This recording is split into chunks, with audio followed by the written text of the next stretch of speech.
After the fall of the Shang Dynasty, a new power emerged. This was the Kanwa Dynasty.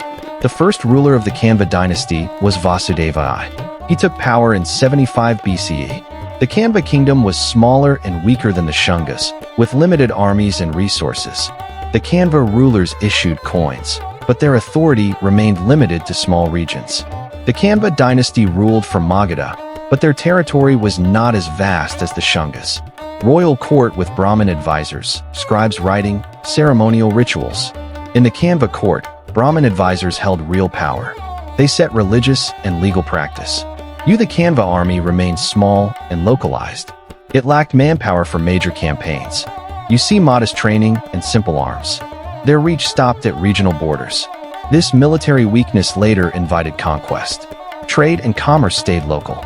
Markets served nearby towns. You see coins pass in small trade routes. Long-distance trade was limited. Limited revenue constrained state projects and power. Religious life showed pluralism. Buddhism and Brahmanical practice coexisted. You see monasteries beside village shrines. Kings backed different faiths to keep peace. This balance eased social strain. Rural agriculture formed the economy's backbone.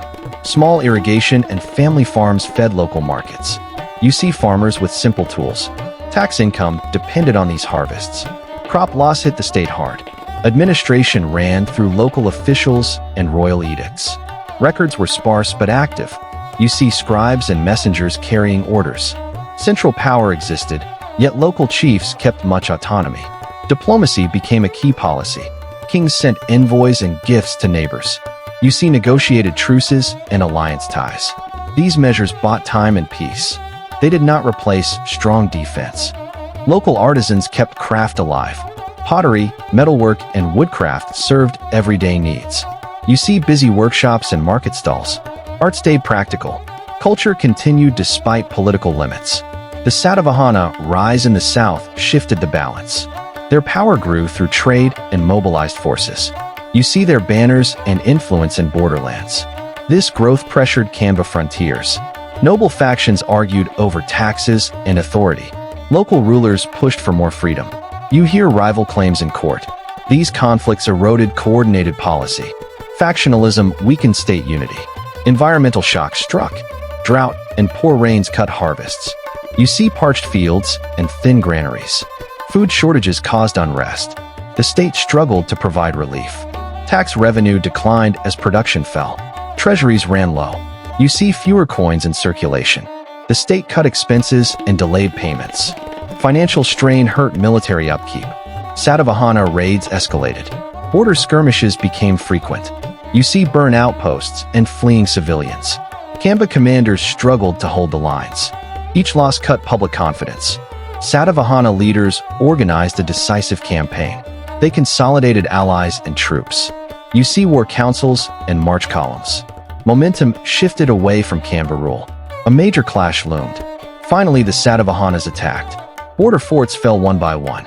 You see the chaos of retreat and capture. Satavahanas seized key positions. Kanwa's central power fractured and faded. The Kanwa court was filled with fear. Kings and ministers worried about the Satavahana threat. No effective strategy seemed possible. The rulers prayed to the gods for help. But with weak power on the ground, prayers were not enough. The treasury stood empty. Soldiers went unpaid and state expenses halted. An empty treasury signaled collapse. Farmers refused to pay taxes. They suffered poverty and hunger. This disobedience created a new crisis for the state. The Kanwa kings turned to astrology and omens. They relied more on signs than real politics. The Satavahana army advanced with force. Their elephants, chariots, and soldiers showed their strength. Villagers abandoned their homes. They fled to escape war and raids. Kanwa soldiers deserted the field. Their morale collapsed and leadership failed. The king tried to buy peace by sending gifts. But this strategy only worked for a short time. The Satavahana army stormed Magadha's capital. Forts broke down and the city fell into their hands. The Kanwa king was captured. His rule effectively ended. The Satavahana ruler claimed the throne. A new era had begun. The people welcomed the new ruler. They hoped for stability and peace. The Kanwa palaces stood empty and broken.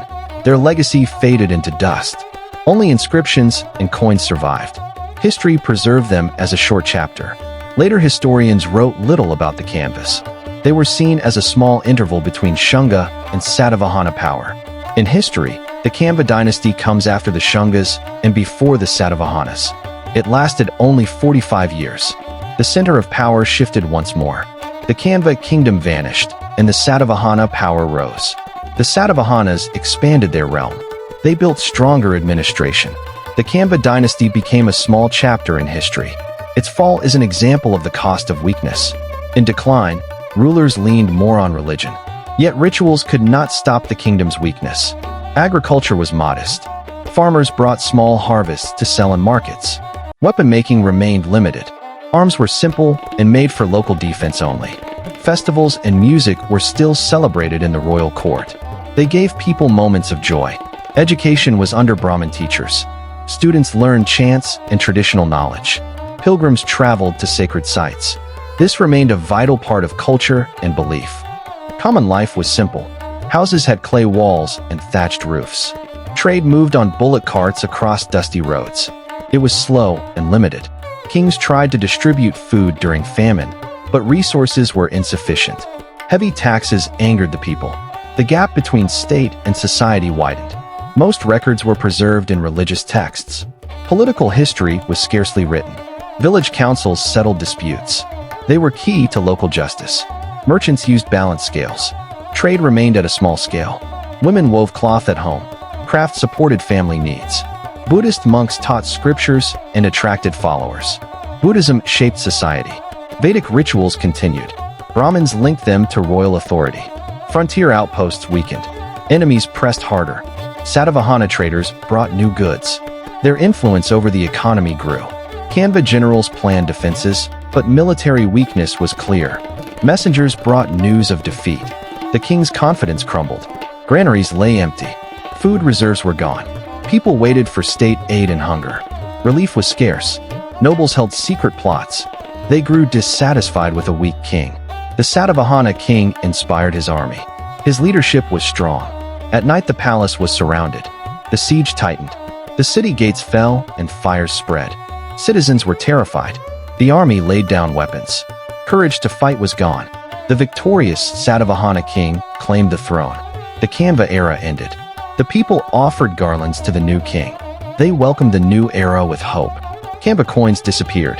Satavahana coins replaced them. Historians noted the Kanwa dynasty lasted only 45 years. The Shungas were stronger, the Kanwas short-lived, and the Satavahanas ruled long. A teacher tells students Kanwa rule was only transitional. Ancient manuscripts mention the Kanwas only rarely. Archaeologists found only a few pots and coins. These mark their identity. On the timeline of history, the Kanwas are only a short line. The Satavahanas spread their power across the Deccan. Forests covered the Kanwa ruins. They became memories of the past. Some scholars say the Kanwas were a short but key transitional phase. The Kanwa dynasty faded into dust, yet its name remains in history. During the Kanwa dynasty, Brahmin sages taught Vedic hymns to their disciples. Education was usually given in ashrams. Agriculture was the main profession. Farmers plowed the fields using wooden plows and oxen. Village women spent their time grinding grain and cooking food. This was a common part of daily life. Trade was carried out through bullock carts and caravans. Transactions with nearby states were common. Small markets sold grains, cloth, and clay pots. These were the backbone of the local economy. Craftsmen made clay toys and figurines. These items were used in both religious rituals and daily life. Black polished pottery was especially famous in this period. It was considered a symbol of quality and beauty. Cloth was woven from cotton on handlooms. This fabric was also sent to nearby states. Small boats carried goods along the Ganga River. This route was vital for trade transport. Most people lived in mud houses. The roofs were covered with palm leaves or straw. Villagers celebrated festivals during harvest time. They expressed joy with dance and music.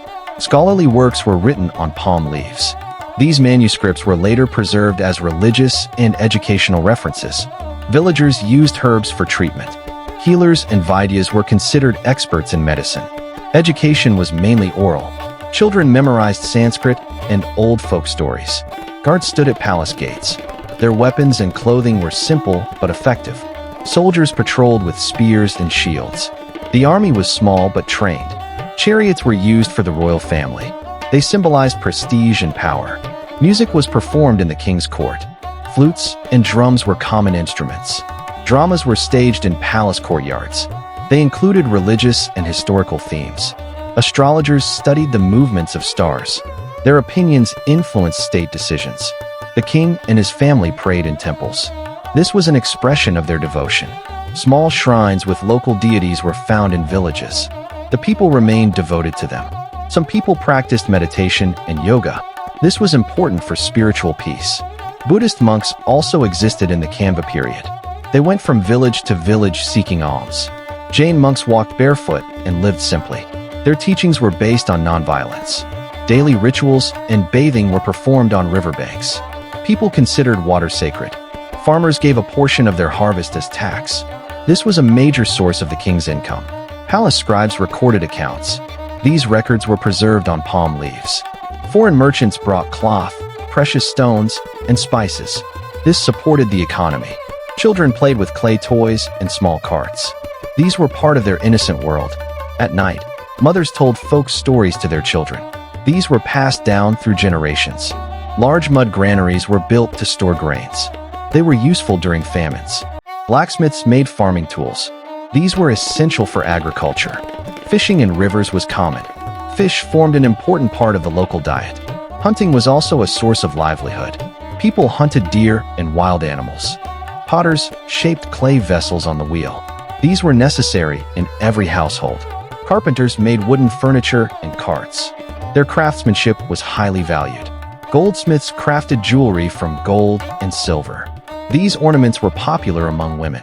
In village streets, children played, vendors called out, and animals roamed freely. The Kanwa dynasty was small but vibrant. Villages, fields, and religious life coexisted together. Priests performed daily worship in temples and offered flowers to the deities. This was part of their religious tradition. Women made colorful designs outside their homes. These were symbols of joy and celebration. Farmers watered their fields using small channels. It was essential for agriculture. Elders in villages settled disputes. Their judgment was accepted by everyone. The king's treasury was filled with coins and valuables. It showed the wealth of the kingdom. During rituals, musicians played conch shells, drums, and cymbals. Their sound created a powerful atmosphere. Children were taught on clay tablets. It was their way of practicing writing. Farmers carried crops from the fields to their homes using bullock carts. It was a common sight. Every home had a small shrine. Families prayed there daily. Toward the end of the Kanwa period, trade with Satavahana merchants increased. It marked the coming change. Soldiers practiced with bows and arrows. This was part of their military training. Wells were central to village life. Women fetched water from them every day. Storytellers recited great epics to villagers. It was a form of entertainment. Goods were weighed with stone balances in the markets. It was the standard practice. Followers of Buddhism built stupas. These served as both places of worship and monuments. Royal guards welcomed visiting guests. It was a sign of respect and prestige. Tax collectors visited villages to collect grain or coins. Children learned music by playing small flutes and drums. It was part of cultural education. Royal scribes wrote down the king's orders on palm leaves. These carried legal authority. Farmers used scarecrows to keep birds away. It was a simple but effective method.